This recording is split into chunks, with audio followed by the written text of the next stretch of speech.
Hello friends, आपका स्वागत है एक बार फिर से मनुष्था यूट्यूब चैनल में। दोस्तों, आज बात करेंगे एक नई अपडेट के बारे में। जैसा कि आप जानते हैं, सरकार तरफ से यहाँ पर छात्रों के लिए अलग अलग योजना चलाती है। तो ऐसे में मैं एक राज्य के बारे में आज बात करूँगा जहाँ पर आपको जो बच्चे हैं उनकी शिक्षा के लिए सरकार तरफ से यहाँ पर लाभ दिए जा रहे हैं। तो वीडियो के अंत तक बने रहिएगा। अगर चैनल पर पहली बार विजिट कर रहे हैं, चैनल को सब्सक्राइब कर लीजिएगा। इसके अलावा आपके मन में कोई प्रश्न है तो कमेंट जरूर करिएगा। देखिए फ्रेंड्स, हम बात करेंगे शिमला की, यानी हिमाचल प्रदेश की। यहाँ के मुख्यमंत्री हैं ठाकुर सुखविंदर सिंह सुक्खू। यहाँ पर प्रदेश मंत्रिमंडल की बैठक की यहाँ पे इन्होंने अध्यक्षता की और मंत्रिमंडल ने मुख्यमंत्री सुख शिक्षा योजना लागू करने का निर्णय लिया है। यानी मुख्यमंत्री सुख शिक्षा योजना लागू करने का जो निर्णय लिया है, इस योजना का उद्देश्य है विधवा महिलाएं, निराश्रित महिलाएं, तलाकशुदा महिलाएं और दिव्यांग अभिभावकों के बच्चों का पालन पोषण और शिक्षा प्रदान करने का सहयोग प्रदान किया जाएगा।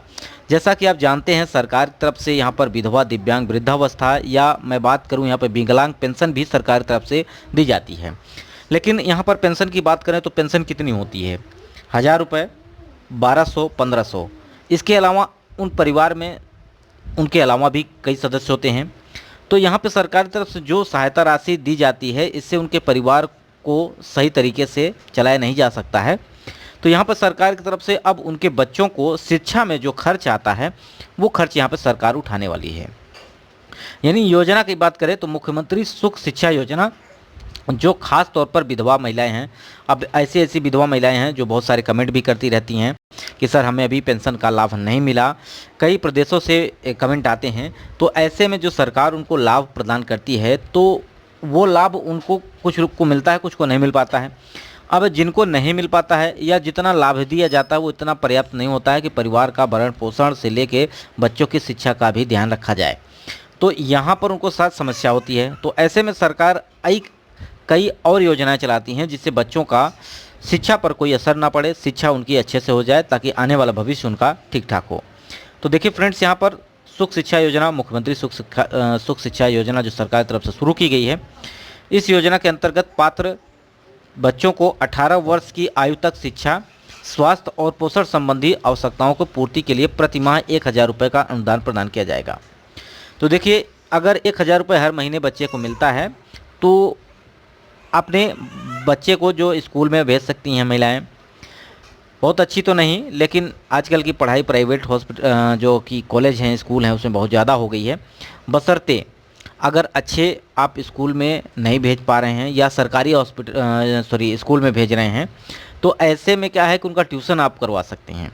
उनके लिए कॉपी किताब की व्यवस्था कर सकते हैं और साथ ही साथ उनका ट्यूशन करा सकते हैं, जिससे बच्चों का शिक्षा बेहतर हो सके। यह हर महीने आपको 1000 रुपये सरकार प्रदान करेगी। इसके अतिरिक्त इस योजना के तहत स्नातक और स्नातकोत्तर व्यावसायिक पाठ्यक्रमों की फीस और छात्रावास की व्यय के लिए भी वित्तीय सहायता प्रदान करेगी। यानी सरकार की तरफ से जो 18 वर्ष से कम बच्चे हैं उनको 1000 रुपये और उसके ऊपर जो छात्र हैं उनको अलग से फीस सरकार की तरफ से पाठ्यक्रमों में छूट दी जाएगी। इसके लिए सरकार की तरफ से यहाँ पर व्यवस्था की गई है। मंत्रिमंडल ने शैक्षिक वर्ष 2023-24 के दौरान, यहाँ पर पुराना डाटा है, नर्सरी, LKG, UKG से पहले के दाखिले बच्चों के लिए आयु जो थी 6 माह की छूट को स्वीकृति प्रदान की थी। इसे उन्हें पहली कक्षा तक अगली कक्षाओं में दाखिले की अनुमति मिल सकेगी। मंत्रिमंडल ने इंस्पेक्टर जेल के अधिकारियों और हिमाचल प्रदेश के सचिवालय के गार्डों के लिए यहाँ पर एक अलग से व्यवस्था भी की है। हालांकि कि उनकी जांच हो और उनकी देखरेख हो, और यहाँ पर सुरक्षा गार्डों को यहाँ पर तैनात किया गया है ताकि बच्चों की किसी प्रकार की लापरवाही ना चल सके, बच्चों के साथ कोई हानि ना हो। तो ये भी व्यवस्था यहाँ पे की गई है। तो आशा करते हैं आपको यह वीडियो पसंद आया होगा। वीडियो पसंद आया तो लाइक करिएगा, दोस्तों तक शेयर करिएगा। वीडियो यहीं समाप्त करते हैं। नमस्कार।